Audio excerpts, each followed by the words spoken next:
I didn't know this before I was reading this. You were not raised in the Islamic religion. You converted as a young man. I didn't even know you went to prison. No, I'm joking about that. But college, Bill, college. I know, college. But I mean, as someone who was also raised Catholic and have gotten rid of that, why did you switch? Why did you switch brands? Yeah.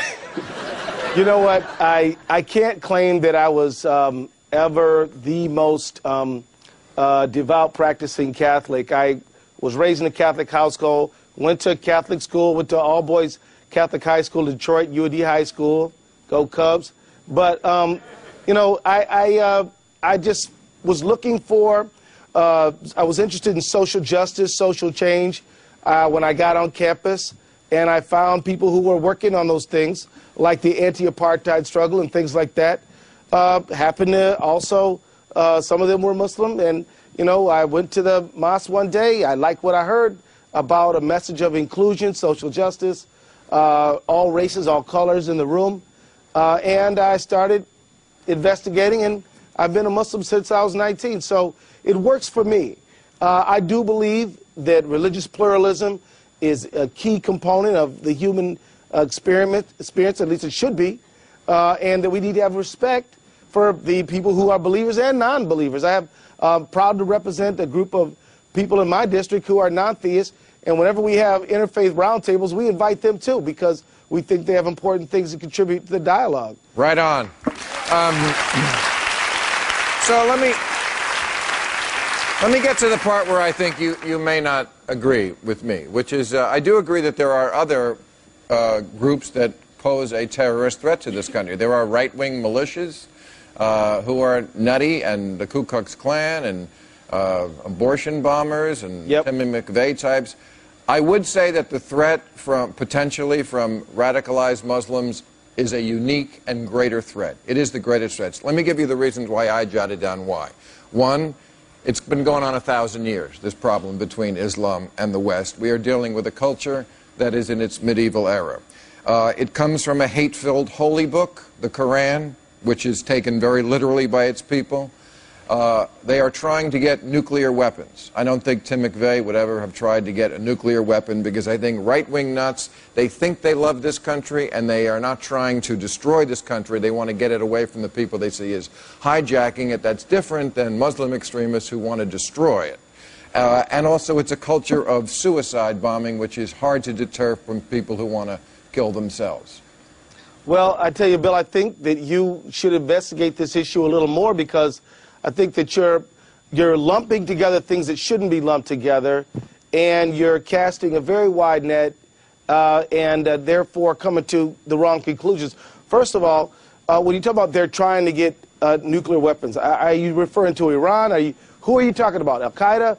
I think anyone who is influenced by Al-Qaeda and the statements of Osama bin Laden, and that's but Muslims aren't. I mean, there's 1.4 billion Muslims in the world. Of course, no one is disputing that the vast, giant majority of Muslims are not the problem. We're talking about a very small percentage, but it just takes one. That's what we're talking about when we're talking about terrorism. And obviously, there is something that is going on that they're getting from the Quran. Have you read Sam Harris's book, The End of Faith? They're not getting it from the Quran. You know, Bill, I'm glad. Let's use this point for a moment, because as you know, as a student of religion, you know, their books are complex. They're compiled, and taking them out of context is a very easy thing to do.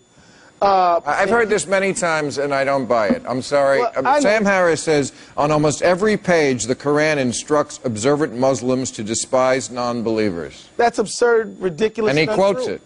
It's Am I getting the wrong translation? Because that's what every Muslim always tells me. No, really? You must be. I would recommend... There are a lot of bad translations then. Well, why don't you read the part where it says that anyone who takes a life is as if he killed the whole world, and anyone who saves a life is as if he saved the whole world. What about the one where it says that there be no compulsion in religion, and that it's literally wrong? Well, then where are the terrorists getting their instructions from?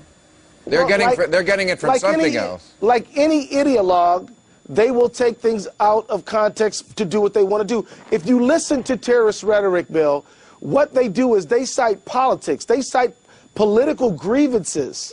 They don't really use too much religion. As a matter of fact, when you find Muslims who reject terrorism, as I do and almost everyone does, it often is for spiritual and religious reasons and moral reasons. But when people want to justify it, they justify it on political reasons. This is well documented. Check out the Gallup poll. Check out people who've studied this stuff.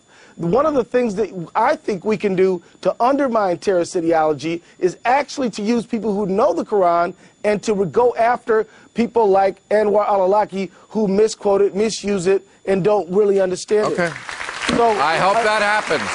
All right. Thank you for joining us, Congressman. I appreciate your time. Before I bring out our next guest, I want to tell you a little story. This is a story that I saw in the paper this week that was not really well reported in the media. I thought it was fascinating. There is a man in Orchard Park. It's a suburb of Buffalo. His name is Muzammil Hassan, and he cut his wife's head off with a giant sword. Oh, you saw this story? No, I heard about it. Yeah, a giant scimitar. Yeah. And, you know, this guy was a Pakistani-American living in Orchard Park for the 25 years, started a TV station. He ran a TV station specifically to highlight how Muslims are being misconstrued in the public eye. Yeah. And then he cut his wife's head off with a giant sword. So I wanted this lady to come on to comment on this. I've read about her many times. She is the founder of Act for America and author of They Must Be Stopped, Why We Must Defeat Radical Islam and How We Can Do It. Please welcome Brigitte Gabriel. Thank you. Brigitte, how are you doing? Doing great, Bill. Glad to be with you. Now, this scares people because they think, oh, here's a guy living in America for 25 years. He's assimilated. We can trust him. And then he takes the giant sword off the wall and cuts his wife's head off. That's right. Right, yeah. Well, and then he is touted as the exemplary moderate Muslim who actually started Bridges TV, which is an Islamic television to clean up the image of Islam. And what does he do? He beheads his wife, calls the police bragging about how he cut her head off, and then the police shows up and there is the lady laying on the floor in the TV station, which they found it together, and her head is next to her body. And this guy did it in the name of honor. This is what we call a moderate Muslim businessman in the United States. It's frightening. Well, say what you really think, but well, you can't even make this stuff up. I know. He was see, this is. But let me ask you the other question that needs to be asked, which is, come on, there are red-blooded white Americans who strangle their wives, and O.J. killed his wife, you know, with a knife. It wasn't a giant sword, but you know, I mean. What about the argument that this is just bigotry toward the Muslims to extrapolate all this from this incident? No, it's very different, and I have to make it very clear that I do come from the Middle East. I'm an Arabic woman from Lebanon, and this is strictly an Islamic practice. And here's the difference. When Westerners in the West kill their wife, they usually kill their wife and run away. They try to hide the problem. They try to lie. They try to hide the evidence. They do not call the police and brag about how they killed her. You know, there's a major difference there.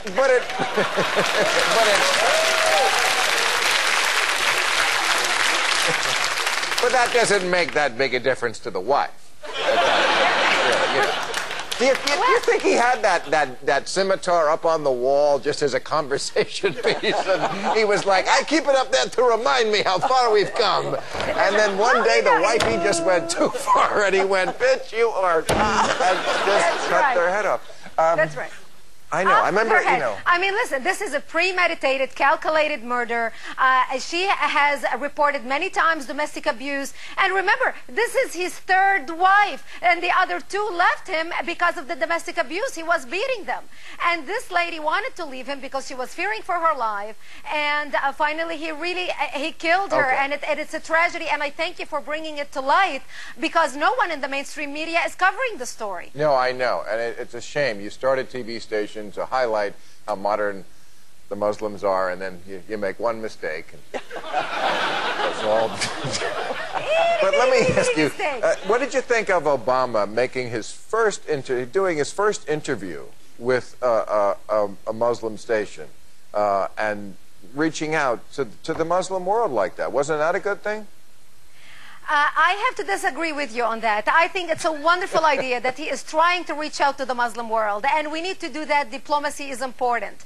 But I think he could have done it a little bit differently. He did go on Al Arabiya, but I do not believe he should have kind of apologized to the Arabic world for America's ills for the last, 30 years. I think President Obama needed to realize that it was actually in 1979, it was Iran that called America the Great Satan. Wait a second.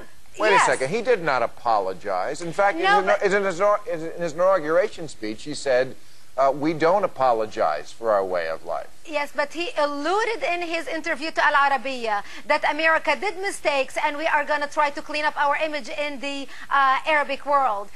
America went to 4 wars defending Muslims in Muslim countries. We went into Kuwait to liberate a Muslim nation from Saddam Hussein, who attacked them in the 1990. We went into Bosnia fighting the Christians to liberate the Muslims. So, you know, we tried to do a lot to help the Islamic world. It was America that immediately after the earthquake in Iran 2 years ago, it was the first country in the world, America, who volunteered to give aid. So, but come on, we also put the Shah on the throne. We also supported a lot of Arab dictators. We killed an awful lot of people in Iraq and Afghanistan. You know, it's one thing to win hearts and minds, but you have to remember it's more important to keep them in bodies. That's right. But we haven't done that too well lately. That's right. But this is very recent. Remember, Iraq and Afghanistan are only in the last decade, you know, since 2001. Remember that in the 90s, Al-Qaeda trained 10,000 Taliban, the Taliban trained 10,000 Al-Qaeda members in Afghanistan. That was when President Clinton was in power. George Bush Jr. wasn't even a blurb on the American political landscape. So it was the Muslim world back in 1979 that declared war on America before we ever did anything to fight the Muslims in the Arabic world. Well, they would say we did things before that, like put the Shah in power. But you have to come back and we'll argue about it some more. Thank you very much, Bridget, Gabrielle, and